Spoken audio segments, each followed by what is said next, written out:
I knew the moment I saw the glint of steel. My day was about to go from 0 to 100 in a heartbeat. Was that barbed wire? My morning coffee hadn't even kicked in yet, and my driveway was completely inaccessible, thanks to what appeared to be a meticulously constructed 3-strand fence. Are you kidding me right now?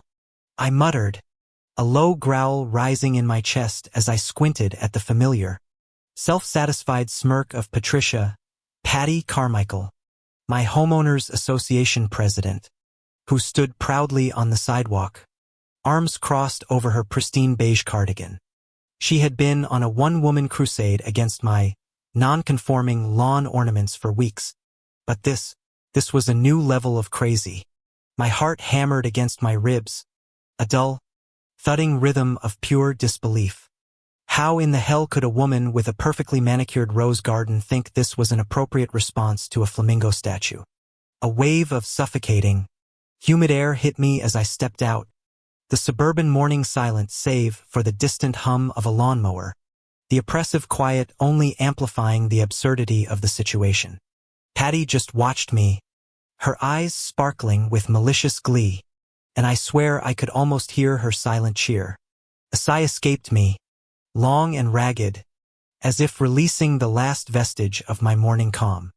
Patty, what is this? I asked, my voice dangerously even, but my hands were already clenching into fists at my sides. It's a barrier, she announced, her voice dripping with the kind of smug satisfaction that could curdle milk. Your property line is not clearly defined, and your egregious plastic flamingo display is a clear violation of Article 7, Section C, Subsection 4 of the Homeowners Association bylaws regarding aesthetic blight. She gestured with a perfectly manicured hand at the fence, as if it were a work of art. And this, she added, her voice dropping to a theatrical whisper, will serve as a temporary measure until you remove the offending objects and erect a proper fence that meets our architectural standards. My jaw dropped. I couldn't even form a coherent thought. You're joking, right? I asked, but her face was dead serious. The ridiculousness of it all made me want to laugh and scream at the same time. The sharp, metallic scent of the fresh wire seemed to cut through the heavy air, a physical representation of the spite she was radiating. I pulled out my phone, my fingers fumbling, my mind racing. No, I wasn't going to argue with her. This wasn't an argument. This was a hostage situation, and my car was the prisoner. She smirked, clearly thinking she had won. Go ahead. Call whoever you want. I have the entire Homeowners Association board's support. A little half-truth there. I knew. She ruled by fear and intimidation, not consensus. Just then, I noticed a tiny, almost imperceptible detail. A small, laminated card tucked into the barbed wire at the end of the fence. It was an Homeowners Association violation notice, meticulously filled out and signed. But my gaze lingered on the barbed wire itself. She had used a specific brandy, recognized the logo on the box sitting behind her, and a very specific gauge. I felt a cold calm wash over me. This was it. The twist I had been waiting for. I hung up with the non-emergency line, a slow smile spreading across my face as I turned to her. The police said they can't get involved in a private dispute, but thank you for the suggestion. Her smugness reached an all-time high, her chest puffing out with pride. You see? The system works. What she didn't know was that while I was waiting for the non-emergency line, I was also making a different call.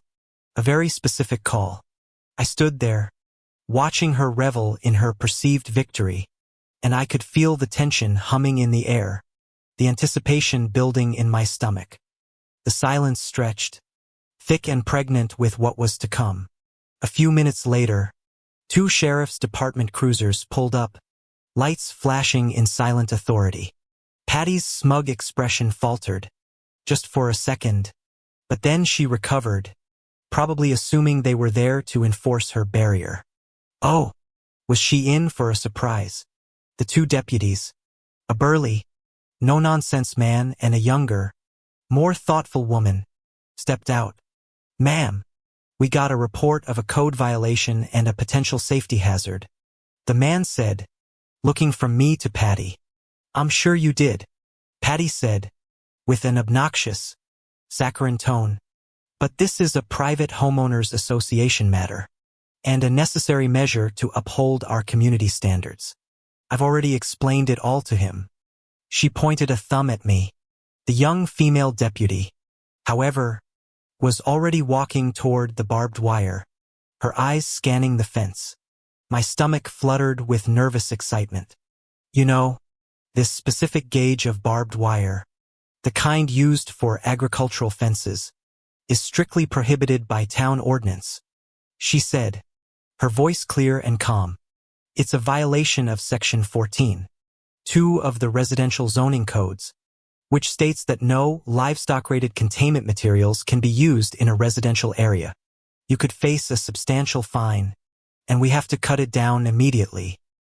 Patty's face went from a confident smirk to a mask of pure horror, the color draining from her cheeks. That's impossible. I'm on the Homeowners Association board. I would know the rules," she stammered, her voice a reedy whisper. The senior deputy just shook his head. "Well, looks like you didn't know this one. Town ordinance trumps Homeowners Association bylaws every time, ma'am." He pulled out a large pair of bolt cutters. The sharp, echoing snip of the cutters on the first strand was like a gunshot in the still morning. Patty gasped, a hand flying to her chest. With each cut, her shoulders slumped further, her bravado crumbling to dust. She watched, her eyes wide and unblinking, as her little barbed wire empire came tumbling down. The deputy handed her a slip of paper, the fine. She looked at it, then at the deputies, then at me. Her mouth opened and closed, no sound coming out. It was then, as the last strand of wire fell to the ground, that she just collapsed. She didn't faint. She just crumpled, a heap of beige cardigan and broken pride on the grass. The deputies stood over her, unfazed. "You're free to go, sir," the young deputy said to me, a small, knowing smile on her face.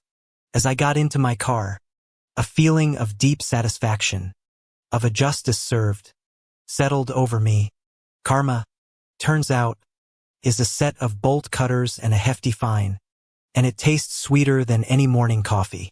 I drove away, leaving her there, a monument to a lesson learned the hard way. You can't fence in your neighbors' lives without trapping yourself first.